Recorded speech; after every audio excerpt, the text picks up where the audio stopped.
LEGO Star Wars The Skywalker Saga walkthrough. So this is a very lengthy level that I have shortened rather drastically. I mean, immediately we can take a little bit of a shortcut just by jumping down the hill there, and come straight to Luke's hut, who is not going to want you nearby, so now we have to go and get him milk, because that's a thing that the movie decided they needed to add. I don't really know. And this level is kind of similar to a lot of my thoughts of the movie itself, because I think the 8th movie has a lot of cool visuals, but it doesn't really have much else. And as has been shown time and time again for millions of things throughout media history, visuals don't really mean anything. It's like, it can look as cool as it wants. That doesn't mean anything if there's nothing to back it up. And that's kind of just this level from beginning to end. I think the island and the ships we go onto and even the fights we're going to be doing, they'll look cool, but like the movie, it's just kind of dumb. And this part especially, I sped this up and then of course muted it, because otherwise it'd be very high-pitched squeaking. And it's just all walking. So that's like the whole first point of this overworld of this level. It's just a lot of walking, and then we have to chase that thing, pick up whatever the heck it was, the milk bottle, and then we have to bring it all the way back to Luke. So it's just a ton of walking. So finally bring it back to Luke. Yay for us. And then there's going to be more that I sped up because it's yet more walking. And I don't actually know when this level begins exactly, because it is a pretty long video. But the level itself, I think, probably starts when we actually see Kylo Ren, when we, like, meet him. But we have to do a couple of things before that. If you remember back into the movie, Rey gets sucked into that big black dark side of the Force hole inside of the pit here that we're running to. And now there's not going to be any more of the video sped up, even though I will probably regret that, because there is yet more walking before the end of the video comes. And finally, for the first time in the LEGO game, we actually get what I would consider like a LEGO-style puzzle.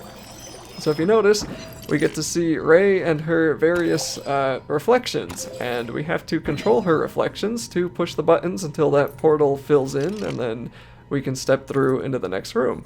So this is a cool puzzle that is it's not original, of course. This has been around for a lot of games, but it's a puzzle that I would expect to find in a LEGO game, where we have to control the different versions of Rey, get them to the buttons, and stand on them long enough that we can actually activate, the ring.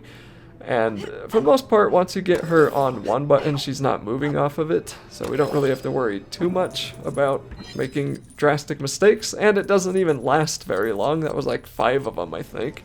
And then we're done, and now we do the cutscene, and we're fighting Luke Skywalker. So I still don't think we've actually fought, or we've started the level yet. We're still just at the point where somehow Rey, who has no training, is able to defeat Luke, who supposedly by this point had decades of training. Not really sure how that worked, but we're gonna beat him to death with our desert stick. And once that's over with, another cutscene. Now we're in space. And then we're gonna follow the waypoints so we can get into, I think we're heading to Kylo Ren's ship next. Let's see, we gotta fly to the Supremacy in Crate Local Space. So is that what the name of his ship is? I don't actually know, but anyway, we'll head on over to the galaxy map, and now we can actually warp there. Okay, and I think I might actually blow up that Kyber comet. Maybe I don't. Either way, we'll just want to head to the ring that's in front of us, and maybe I do actually go for the comet. Yeah, it looks like I do actually go for the comet. So you do see some of these floating around, and they're pretty cool because you get like 5 Kyber bricks out of them. And I'm not showing the upgrades, but I am continually upgrading my characters as I play through the game. So be sure to do that so you can actually have a little bit of an easier time. I mean, for the most part, the only useful one, in my opinion, at the start are the stud magnet upgrades. And of course, the health bars do help a little bit, but anyway, we'll head on over here to No Snoke Without Fire, and I think this is actually finally the beginning of the level. And I think this whole level is actually longer, or it's shorter than the overworld stuff that we just did, but I sped through most of that, so you didn't have to watch me walking for literally all of it. And now we are, I guess, are we kidnapped if we volunteered to come on the ship? Actually, I can't remember. Did she get kidnapped? I don't know. I don't like this movie that much. I saw it twice, and actually I think I've seen it 3 times. And it was funny, because I liked it the first time in theaters, but the more I watch this movie, the less I like it.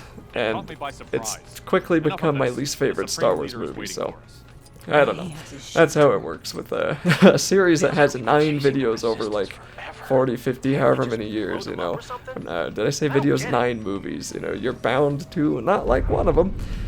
Alright, so this gate is going to close and we'll help out the Imperial Janitor, or the equivalent Imperial Janitor guy, by opening up the gate with our force powers. And like I said, even this area is just more walking, and this is, sadly, it's slow walking until we finally get out here, and now we can actually do some faster movement. So we get more freedom, and we have to get this door opened up, so we'll need to cut this open with our fancy lightsaber. I think there's probably a less destructive way of doing this, but that's how they want us to open it. And then we'll need to power up this part of the wall to get the door open. And I think, yes, that's going to be brought out by the Force. We can drag that over. And then we can destroy that, but it doesn't actually help us too much, so then we can come around here, and there's going to be behind us a lever that we can jump onto. And this was a little glitchy, but we got that opened, and then we can... I think we actually need Rey to sit on this, because I think Kylo has to use his force powers to pull that on out of there, so that took me a second to click that in my head that that's what we had to do. And we're gonna jump off here and then switch over. Finally, there we go. And now we can take out the new power cell, generator, whatever you want to call it. Or maybe not. What are we supposed to do here? I forgot again. Oh, it does want me to do that. Okay. The tutorial came up, and it told me to do that. It just wasn't showing up. I was right. Alright, I know what to do. I'm confident in my abilities to make a walkthrough of a children's game. Don't you worry.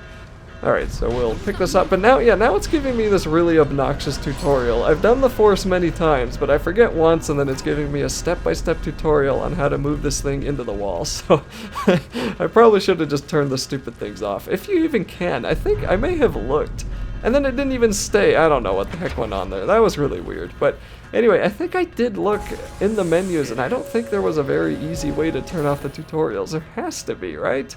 But maybe there isn't. I don't know. This game, it just holds your hand every step of the way.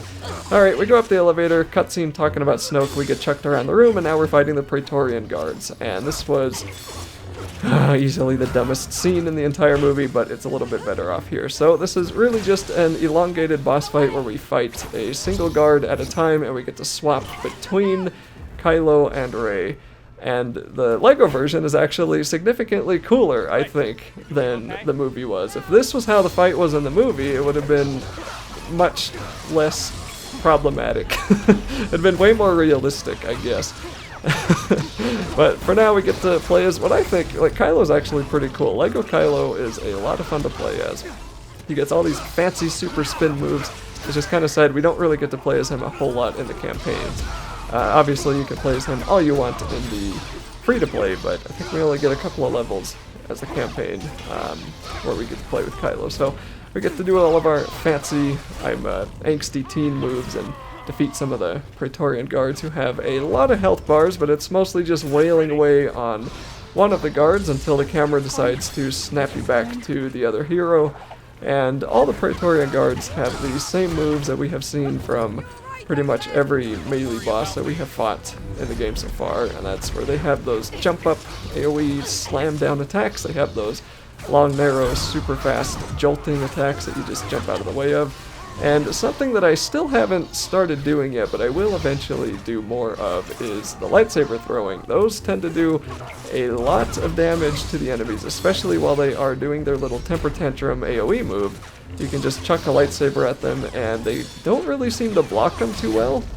So it seems that you get a lot more health taken off for the move there. And for now, it's just going to be more wailing away until more of the guards go down. And they still have quite a lot of health bars that we have to deal with. But I guess it looks like it's just actually one massive health bar. Yeah, it's just one big health bar, and then the shields go down as you defeat the Praetorians individually. And then we can... Actually, you might be able to switch between them on your own. I don't know if I can't remember if the game switches your characters for you or if you get to do that, but whatever it is, take advantage of this moment. It is a cool Lego fight. We do get to play as the big heroes in the new movies and get to do it right in front of Snoke, who is now dead, right? I think Snoke is dead by now. And there's fire, and there's just lightsabers flying everywhere. These guards do look cool as heck. It's just kind of unfortunate this had to be in the 8th movie. And then, as you can imagine, once this is completed, that's going to be the end of the level. I'm out of stuff to say right now, but as I also said, if I stop talking, I get hit with copyright, so I gotta try to fill the time with something. We have one shield left, one enemy, and I'm gonna take some time to beat the heck out of thin air before the Praetorian Guard just teleports to me. That was a little wonky. And then we will work on him. I think he's the final one, yes, and he just has a little bit of health left. And then we can finally get rid of him, or just wail away on Rey, because why not? And then once he is dead, that will at last be the end of the level, and we'll finish mashing the button there. Oh my goodness, why is this so hard? Okay, there we go. That's the end. No Snoke without fire, so that was when the level finally started.